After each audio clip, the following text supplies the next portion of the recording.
que bah, tu gagnes 200 000, tu as droit à 20 000 de revenus locatifs pour être éligible. Ouais, donc ça va. Tu Mais peux, voilà, ouais. en prorata de ce que tu gagnes, mais en tout cas, pour la première acquisition, parce qu'il y en a beaucoup qui ne seront pas Ouais, pour la propriétaires, première, ça, pour la première c'est acquisition, faisable.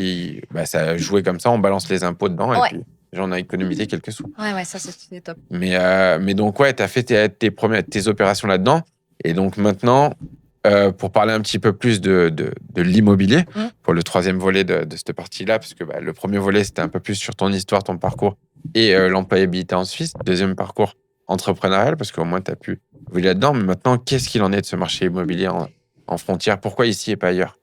Parce que Alors, maintenant que tu es dedans, tu peux partir. ben, ici, je la quitterai pas, cette région déjà, parce que je l'adore, hein, faut le dire. Ça fait 13 ans que je suis là et j'adore la Haute-Savoie.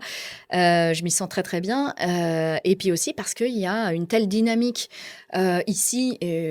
En fait, j'ai l'impression que la terre est brûlante, en fait. C'est tout le temps des braises, c'est tout le temps du mouvement.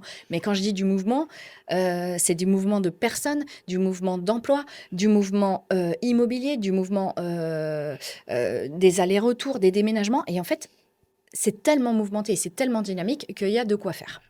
Donc, je ne quitterai pas l'immobilier en Haute-Savoie parce que pour moi, il y a un marché qui est juste incroyable.